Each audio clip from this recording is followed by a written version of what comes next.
Hello guys, panibagong vlog naman tayo guys. May unit na ngayon, Suzuki Minivan.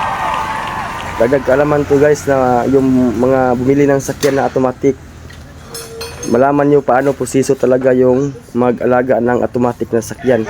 So guys, samahan nyo ako guys sa video guys para makita nyo kung madumi ba talaga ang filter. 100,000 na higit yung takbo na udo nito guys. So guys, tingnan nyo guys kung makita nyo ang filter. Grabing dumi pag basta hindi ma-change oil. Grabe, dapat talaga guys i-change oil talaga yung automatic. Kaya parang ito, reklamo nang nangyari ito, bakit daw matagal mag-change gear, mahina humatak. Ito ang dahilan guys, dapat talaga i-change oil. Samahan nyo guys, tingnan nyo guys kung grabing dumi talaga yung filter. Yan guys, sweepin guys. Pinababa ko yung print plug. Yan ang proseso guys para makita nyo kung kayo may bagong sasakyan na automatic na marunong kayo mag-change oil. Yan guys, nababa na natin ang filter. Yan guys, grabing dumi guys, parang putik guys.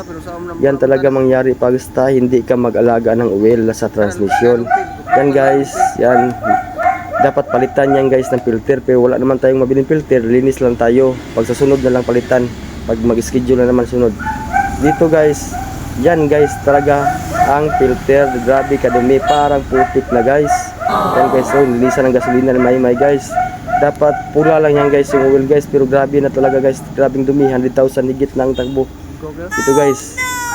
So guys, oh grabing dumi guys, oh, no? Grabe, maitim talaga. So guys, thank you for watching and share.